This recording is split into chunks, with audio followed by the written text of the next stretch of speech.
അമൃതായാലും അധികമായാൽ വിഷമാണ്, വിഷമായാൽ വലിയ വിഷമാണ്. കേരളത്തിലൊരു കാലഘട്ടത്തിൽ നമ്മൾ നിർമ്മാർജ്ജനം ചെയ്തതാണ് ഈ കൃത്യമായ ജാതി പറഞ്ഞുകൊണ്ടുള്ള ഒരു രാഷ്ട്രീയം, വളരെ ജാതി പറഞ്ഞുള്ള രാഷ്ട്രീയം. പക്ഷെ ഇപ്പോൾ കഴിഞ്ഞ കുറച്ച് കാലമായി മതവും രാഷ്ട്രീയവും വലിയ തോതിലാണ് ഈ തെരഞ്ഞെടുപ്പ് രാഷ്ട്രീയത്തിലേക്കും അല്ലെങ്കിൽ അത് മുന്നുള്ള രാഷ്ട്രീയത്തിലേക്കും വന്നിരിക്കുന്നത്. ഓരോ സ്ഥാനാർത്ഥി പട്ടികയും പ്രഖ്യാപിക്കുമ്പോൾ, അത് കോർപ്പറേഷനിലായാലും മുനിസിപ്പാലിറ്റിയിലായാലും പഞ്ചായത്ത് പ്രഖ്യാപിക്കുമ്പോൾ ഓരോ സമുദായ അംഗങ്ങളും പത്രസമ്മേളനം നടത്തും, പത്രത്തിൽ വലിയ വാർത്ത വരും. ഞങ്ങൾക്ക് അർഹതമായി കിട്ടിയിട്ടില്ല ഒരു ജാതി, ഞങ്ങളെ തഴഞ്ഞു മറ്റൊരു ജാതി. അവിശ്വാസികളായിട്ടുള്ള, യുക്തിവാദികളായിട്ടുള്ള, നിരീശ്വരവാദികളായിട്ടുള്ള, വൈരുദ്ധ്യാത്മക ഭൗതികവാദികളായിട്ടുള്ള ആളുകൾ കൂടുതലുള്ള കമ്മ്യൂണിസ്റ്റ് പാർട്ടിയിലും മാർക്സിസ്റ്റ് പാർട്ടിയിലും CPIയിലും CPIയിലും ഒക്കെ CPMലും ഒക്കെ സ്ഥാനാർത്ഥികളെ പ്രഖ്യാപിക്കുമ്പോഴും ഞങ്ങളുടെ ജാതിക്ക് ആവശ്യമുള്ള സീറ്റ് കിട്ടിയില്ല എന്ന് പറയാൻ കഴിയുന്ന ഒരു ജനാധിപത്യത്തിലേക്കാണ് ഇവിടെ നിൽക്കുന്നത് നമ്മൾ. ഇപ്പൊ ലീഗിനെ സംബന്ധിച്ചെടുക്കും, മുസ്ലിം ലീഗിനെ എത്ര വർഷമായി ലീഗ് ഇവിടെ പ്രവർത്തിക്കുന്നു? ലീഗ് പ്രവർത്തിക്കുന്നത് മുസ്ലിങ്ങളുടെ ക്ഷേമത്തിന് വേണ്ടി തന്നെയാണ്. അത് ലീഗ് പറഞ്ഞുകൊണ്ടാണല്ലോ നിൽക്കുന്നത്. അതിന്റെ അർത്ഥം അവരെ നമുക്ക് തള്ളിക്കളയുക എന്നുള്ളതാണോ? അതൊരു ജനാധിപത്യപരമായ ഒരു രജിസ്റ്റർ ചെയ്ത പാർട്ടിയാണ്. അവർ 10-24 MLAമാർ അവർക്കുണ്ട്, ജില്ലാ പഞ്ചായത്തുണ്ട്, നിരവധി ഗ്രാമപഞ്ചായത്തുകൾ അവരുടെ കയ്യിലുണ്ട്, അവർ മെമ്പർമാരെ കൊണ്ട്, കൗൺസിലർമാരുണ്ട്. വലിയ ഒരു പാർട്ടിയാണ്, UDFിലെ വലിയൊരു പാർട്ടിയാണ്, രാഷ്ട്രീയ പാർട്ടിയാണ്. അങ്ങനെ രജിസ്റ്റർ ചെയ്ത് പ്രവർത്തിക്കുന്നവരാണ്. അപ്പൊ അവരെ പാർട്ടിയിൽ മുസ്ലിം ലീഗ് എന്നുള്ളത് കൊണ്ട്, അല്ലെങ്കിൽ ഏതെങ്കിലും ഒരു പാർട്ടിയിൽ വേറൊരു പേരുള്ളത് കൊണ്ട് ആ പാർട്ടി അതിങ്ങനെയാണ് അങ്ങനെയാണെന്നൊക്കെ ഉള്ള വലിയ തർക്കം നടക്കുകയാണ്. വെള്ളാപ്പള്ളി നടേശൻ എന്നൊക്കെ പറയുന്നത് കേരളത്തിലെ വലിയ നേതാവാണ്, ചെറിയ നേതാവല്ല, വളരെ വലിയ നേതാവാണ്. സുകുമാരൻ നായരെയൊക്കെ പോലെ, NSSന്റെ സുകുമാരൻ നായരെ പോലെ വെള്ളാപ്പള്ളി നടേശൻ എന്ന് പറഞ്ഞാൽ ഹിന്ദു സമൂഹത്തിലെ ഏറ്റവും പ്രധാനപ്പെട്ട ഒരു ജാതിയിലെ ഈഴവ സമുദായത്തിലെ സമുന്നതനായ നേതാവാണ്. അപ്പൊ അദ്ദേഹം വല്ലാതെയാണ് ഇപ്പോൾ ഇത്തരത്തിലേക്ക് ബഹളമുണ്ടാക്കുന്നത്. ആ ബഹളമുണ്ടാക്കുന്നതിൻ്റെ ഒരു അന്തഛിദ്രം എന്താണ്, അന്തർധാര എന്താണെന്ന് നമുക്ക് മനസ്സിലാവുന്നില്ല.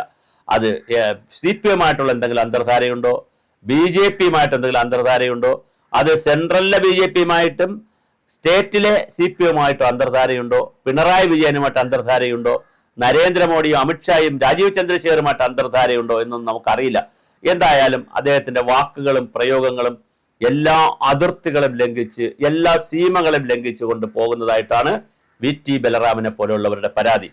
നമ്മുടെ പരാതിയല്ല. നമ്മൾ രാഷ്ട്രീയത്തിൽ അങ്ങനെ ഓരോരുത്തരും മറ്റുള്ളവരെ വ്യക്തിപരമായി പറയുന്നത് നമുക്ക് പലപ്പോഴും താല്പര്യമില്ലാത്ത വിഷയമാണ്. കാരണം അതുകൊണ്ടാണ് നമ്മൾ ആരെയും വ്യക്തിപരമായി പറയുന്നത്. എന്തിന് വ്യക്തിപരമായി മറ്റുള്ളവരെ പറയണം? പക്ഷെ അങ്ങനെ പറയാതിരിക്കുമ്പോഴും വെള്ളാപ്പള്ളി നടേശൻ അവരുടെ പ്രയോഗങ്ങൾ, വാക്കുകൾ ഒക്കെ വളരെ മോശമായി പറയാറുണ്ട്. അത് ഗണേഷിനെ കുറിച്ച് പറഞ്ഞപ്പോഴും ശ്രദ്ധിച്ചൊരു കാര്യമാണ്. ഗണേഷ് എന്തെല്ലാം പറഞ്ഞാലും, ആരെല്ലാം എന്തൊക്കെ സംബന്ധിച്ചാലും ജനാധിപത്യത്തിൽ പത്തനാപുരത്ത് നിന്ന് മത്സരിച്ച് ജയിച്ച്, നിരന്തരം അവിടെ നിന്ന് ജയിച്ച്, ഒരു മുന്നണിയിൽ പ്രവർത്തിച്ച്, മുന്നണിയിലുണ്ടായ എഗ്രിമെന്റ് പ്രകാരം മന്ത്രിയായ ആളാണ്. ആ മന്ത്രിയെ നമ്മൾക്ക് ബഹുമാനിച്ചല്ലേ കഴിയുള്ളൂ. ആ മന്ത്രിക്ക് സ്വകാര്യ ബിസിനസ് ഉണ്ട്, ശരണ്യ ട്രാവൽസ് ഉണ്ട്. ആ ട്രാവൽസ് അവിടെ കയറുന്നു ഇവിടെ കയറുന്നു, മന്ത്രിയുടെ മുഖത്താടി കിട്ടിയിട്ടുണ്ട്, അതിന്റെ പാടുണ്ട്. മന്ത്രി അപ്പടിയാണ് ഇപ്പടിയാണ്, സ്ത്രീകളുമായി കണക്ട് ചെയ്തുള്ള കഥകൾ, അങ്ങനെ ഒരുപാട് കാര്യങ്ങൾ പറയുന്നുണ്ട്. അത് അദ്ദേഹം പറയാതിരിക്കണം. അത് വളരെ പ്രധാനപ്പെട്ട ഒരു കാര്യമാണ്. കാരണം മന്ത്രിയെക്കുറിച്ച് നമുക്ക് പറയാം, പക്ഷെ ആ ഭാഷ ഉപയോഗിക്കുന്ന വാക്കുകൾ, പ്രയോഗങ്ങൾ ഇതൊക്കെ കയ്യടി കിട്ടും, പത്രക്കാർക്ക് ആവേശമായിരിക്കും. പക്ഷെ അതൊരു പൊതുസമൂഹം ഇവിടെ കാണുന്നുണ്ട്, അവർ ഇത് വളരെ കൃത്യമായി ശ്രദ്ധിക്കുന്നുണ്ട്. അങ്ങേക്ക് ശ്രീ വെള്ളാപ്പള്ളി നടേശൻ അവർക്ക് ഈഴവ സമുദായത്തിന് ആവശ്യമായത് കൃത്യമായി വിലപേശി പറഞ്ഞും തർക്കിച്ചും വഴക്കുണ്ടാക്കിയും ഒക്കെ വാങ്ങിക്കൊടുക്കാം, അതിനുള്ള എല്ലാ അവകാശവുമുണ്ട്. പക്ഷെ അത് വേറൊരു തലത്തിലേക്ക് മാറുന്നു എന്നുള്ളതാണ് പൊതുസമൂഹത്തിലുള്ള ഒരുപാട് രാഷ്ട്രീയ നേതാക്കൾ ഇപ്പോൾ പറയുന്നത്. അത് താങ്കൾക്കെതിരെ യുവ MLAമാരും യുവ നേതാക്കളുമൊക്കെ വന്നു തുടങ്ങി. അങ്ങനെ വരുന്ന ഒരു സംഘർഷാത്മക, ജാതി സംഘർഷാത്മക രാഷ്ട്രീയം കേരളത്തിൽ കൊണ്ടുപോകുന്നത് ശരിയല്ല. നമ്മൾ കൂടുതൽ ജനാധിപത്യപരമാകണം, കൂടുതൽ മതേതരത്വപരമാകണം. മുസ്ലിം ലീഗിൽ മുസ്ലിങ്ങൾ മാത്രമേ ഉള്ളെങ്കിൽ അവർ ചിന്തിക്കട്ടെ, ഹിന്ദുക്കളെയും ക്രിസ്ത്യാനികളെയൊക്കെ ഒന്നിപ്പിക്കുന്നത് എങ്ങനെ, കൂട്ടിയോജിപ്പിക്കുന്നത് എങ്ങനെ, അവരുടെ സ്ഥാനാർത്ഥി നിർണ്ണയമൊക്കെ വരികയല്ലേ, അവിടെയൊക്കെ മറ്റുള്ളവർ കൂടെ സ്ഥാനാർത്ഥിത്വം കൊടുത്തുകൊണ്ട് എങ്ങനെയാണ് അതിന് ഒരു മുസ്ലിം പാർട്ടി എന്നുള്ള ആ ഒരു പേരുദോഷം മാറ്റിയെടുക്കുന്നത്, അവർ ആലോചിക്കട്ടെ. പക്ഷെ എന്തായാലും അവർ ജനാധിപത്യപരമായി തെരഞ്ഞെടുപ്പിൽ മത്സരിക്കുന്ന, രജിസ്റ്റർ ചെയ്തിട്ടുള്ള രാഷ്ട്രീയ പാർട്ടിയാണ് ഇന്ത്യയിൽ. ആ നിലയിലുള്ള ബഹുമാനം അവർ അർഹിക്കുന്നു. മന്ത്രിയും ആ മന്ത്രിയുടെ ബഹുമാനം അനുഗ്രഹിക്കുന്നു. അതൊക്കെ കൊടുത്തുകൊണ്ടുള്ള ഒരു വളരെ കൃത്യമായ ഒരു സംഭാഷണമായിരിക്കണം, പ്രഭാഷണമായിരിക്കണം, ചർച്ചയായിരിക്കണം ശ്രീ വെള്ളാപ്പള്ളി നടേശൻ അവരുടെ ഭാഗത്തുനിന്ന് ഉണ്ടാകേണ്ടത്.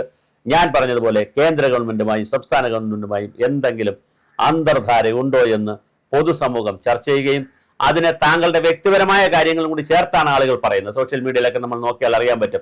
താങ്കളുടെ വ്യക്തിപരമായ കേസുകളുമായിട്ടൊക്കെ ബന്ധപ്പെടുത്തി അത് വച്ചാണ് ഈ പാർട്ടികൾ താങ്കളെ ഞെരുക്കുന്നതെന്നും അതുകൊണ്ടാണ് താങ്കൾക്ക് ഇങ്ങനെ പറയേണ്ടി വരുമെന്നുള്ളൊക്കെയുള്ള ചിലപ്പോൾ അത് വളരെ പൊട്ടത്തരമായിരിക്കും, മോശമായിരിക്കും. പക്ഷെ അങ്ങനത്തെ കമൻറ്റുകളും പോകുന്നുണ്ട്.